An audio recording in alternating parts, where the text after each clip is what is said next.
ಇವತ್ತಿನ recipe Karnataka special sweet kesari bath. ಇದು ತುಂಬ ಬೇಗನೆ ಆಗುವಂಥ ಸ್ವೀಟ್ ರೆಸಿಪಿ, ಜಾಸ್ತಿ ಖರ್ಚು ಕೂಡ ಇಲ್ಲ. ಉಡುಪಿ ಮಂಗಳೂರು ಕಡೆ ಫಂಕ್ಷನ್ಗಳಲ್ಲಿ ಬೆಳಿಗ್ಗೆ ಕಾಯಂ ತಿಂಡಿ ಇದು.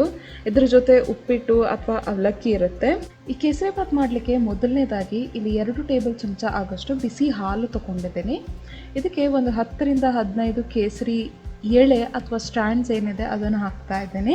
ಆಬ್ವಿಯಸ್ಲಿ ನೀವು ಜಾಸ್ತಿ ಬೇಕಿದ್ರೆ ಹಾಕ್ಬೋದು, ಆದರೆ ಕೇಸರಿಯ ಸ್ಟ್ರಾಂಗ್ ಫ್ರೇಗ್ರೆನ್ಸ್ ಅಥವಾ ಪರಿಮಳ ಚೆನ್ನಾಗಿರಲ್ಲ, ಅದಕ್ಕೆ ಇಲ್ಲಿ ಸ್ವಲ್ಪ ಕಮ್ಮಿನೇ ಹಾಕ್ತಾ ಇದ್ದೀನಿ. ನಂತರ ಇದಕ್ಕೆ ಸ್ವಲ್ಪ ಸ್ಯಾಫ್ರನ್ ಫುಡ್ ಕಲರ್ ಕೂಡ ಸೇರಿಸ್ತಾ ಇದ್ದೀನಿ. ಇವನ್ನೆಲ್ಲ ಚೆನ್ನಾಗಿ ಮಿಕ್ಸ್ ಮಾಡಿ ಸೈಡಿಗೆ ಎತ್ತಿಡ್ತಾ ಇದ್ದೀನಿ. ಇನ್ನು ಒಂದು ಪಾತ್ರಕ್ಕೆ 2 ಟೇಬಲ್ ಚಮಚದಷ್ಟು ತುಪ್ಪ ಹಾಕ್ತಾ ಇದ್ದೀನಿ. ಇದಕ್ಕೆ ಸ್ವಲ್ಪ ಗೋಡಂಬಿ ಸೇರಿಸಿ ಚೆನ್ನಾಗಿ ಹುರಿತಾ ಇದ್ದೀನಿ. ಇದರ ಕಲರ್ ಸ್ವಲ್ಪ ಕೆಂಪಾಗಬೇಕು, ಅಲ್ಲಿ ತನಕ ಇದನ್ನ ಹುರಿತಾ ಇದ್ದೀನಿ. ನಂತರ ಇದಕ್ಕೆ ಸ್ವಲ್ಪ ದ್ರಾಕ್ಷಿ ಸೇರಿಸ್ತಾ ಇದ್ದೀನಿ. ಹಾಗೆ ದ್ರಾಕ್ಷಿ ಉಬ್ಬಿ ಬರುವ ತನಕ ಇದನ್ನ ಹುರಿತಾ ಇದ್ದೀನಿ.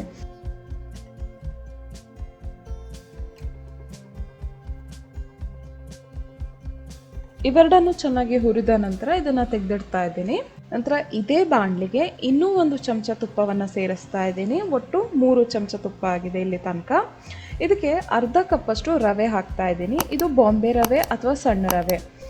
ಇದನ್ನ ಚೆನ್ನಾಗಿ ಹುರ್ಕೋಬೇಕಾಗತ್ತೆ. ಇದು ಸ್ವಲ್ಪ ಪರಿಮಳ ಆಗುತ್ತೆ, ಅಲ್ಲಿ ತನಕ ಇದನ್ನ ಹುರಿಬೇಕಾಗತ್ತೆ. ಒಂದು 5 ರಿಂದ 6 ನಿಮಿಷ ಬೇಕಾಗ್ಬೋದು. ಇದನ್ನ ಚೆನ್ನಾಗಿ ಹುರಿದಾಗಿದೆ, ಇದನ್ನ ತೆಗೆದಿಡ್ತಾ ಇದ್ದೀನಿ. ನಂತರ ನೀರನ್ನ ಕುದಿಲಿಕ್ಕೆ ಇಡಬೇಕಾಗತ್ತೆ. ಇಲ್ಲಿ 1.5 ಕಪ್ಪಷ್ಟು ನೀರನ್ನ ಕುದಿಲಿಕ್ಕೆ ಇಡ್ತಾ ಇದ್ದೀನಿ. ಅಂತ ಹೇಳಿದ್ರೆ 1 ರವೆಗೆ 3 ನೀರು ಚೆನ್ನಾಗಿ ಕುದಿತಾ ಇದೆ. ಈಗ ಇದನ್ನ ಇಳಿಸಿ ವಾಪಸ್ ರವೆ ಹುರಿದಂತ ಬಾಣ್ಲಿ ಏನಿದೆ ಅದನ್ನ ಇಡ್ತಾ ಇದ್ದೀನಿ. ಬೆಂಕಿಯನ್ನ ಫುಲ್ ಸಣ್ಣಕ್ಕೆ ಇಡ್ತಾ ಇದ್ದೀನಿ, ಸಿಮ್ ಅಲ್ಲಿ ಇಡ್ತಾ ಇದ್ದೀನಿ. ಇನ್ನು ಇದಕ್ಕೆ ಒಂದು ಕೈಯಿಂದ ಬಿಸಿ ನೀರು ಹಾಕ್ತಾ ಇದ್ದೀನಿ, ಇನ್ನೊಂದು ಕೈಯಲ್ಲಿ ಕಂಟಿನ್ಯೂಸ್ ಆಗಿ ಮಿಕ್ಸ್ ಮಾಡ್ತಾ ಇದ್ದೀನಿ. ಈಗ ನಿಮ್ಗೆ ನೀರು ಸ್ವಲ್ಪ ಜಾಸ್ತಿ ಅಂತ ಅನಿಸ್ತಾ ಇರ್ಬೋದು, ಆದ್ರೆ ಇಷ್ಟು ಬೇಕಾಗುತ್ತೆ. ಈಗ ರವೆ ನೀರನ್ನೆಲ್ಲ ಕುಡಿದು ದಪ್ಪ ಆಗಿದೆ. ಇನ್ನು ಇದನ್ನ ಒಂದು 5 ನಿಮಿಷ ಸಣ್ಣ ಉರಿಯಲ್ಲೇ ಬೇಯಿಸಬೇಕಾಗತ್ತೆ. ಈಗ ರವೆ ಚೆನ್ನಾಗಿ ಬೆಂದಿದೆ. ಇದಕ್ಕೆ ಒಂದು ಅರ್ಧ ಕಪ್ ಅಷ್ಟು ಸಕ್ಕರೆ ಹಾಕ್ತಾ ಇದ್ದೀನಿ. ನಾನಿಲ್ಲಿ ಜಾಸ್ತಿ ಸ್ವೀಟ್ ಹಾಕ್ತಾ ಇಲ್ಲ, ನಿಮ್ಗೆ ಟೇಸ್ಟ್ ನೋಡಿ ಜಾಸ್ತಿ ಬೇಕಿದ್ರೆ ಹಾಕ್ಬೋದು. ಇದನ್ನ ಚೆನ್ನಾಗಿ ಮಿಕ್ಸ್ ಮಾಡ್ತಾ ಇದ್ದೀನಿ. ಇದು ಮಿಕ್ಸ್ ಮಾಡಿದ ಹಾಗೆ ನೀರಾಗುತ್ತೆ. ನಂತರ ಇದಕ್ಕೆ ನಾವು ಮಾಡಿಟ್ಟಂತ ಕೇಸರಿ ಹಾಲೇನಿದೆ ಅದನ್ನ ಸೇರಿಸಿ ಮಿಕ್ಸ್ ಮಾಡ್ತಾ ಇದ್ದೀನಿ.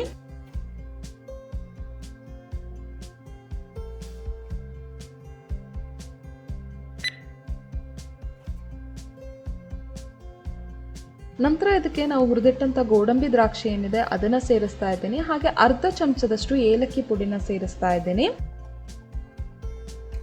ಕೊನೆಯದಾಗಿ 1 ಚಮಚ ತುಪ್ಪನ ಕೂಡ ಸೇರಿಸ್ತಾ ಇದ್ದೀನಿ. ಒಟ್ಟು ಇಲ್ಲಿ 4 ಚಮಚ ತುಪ್ಪ ಆಗಿದೆ. ಅಂತ ಹೇಳಿದ್ರೆ 1/4 ಕಪ್ ಅಷ್ಟು ತುಪ್ಪ.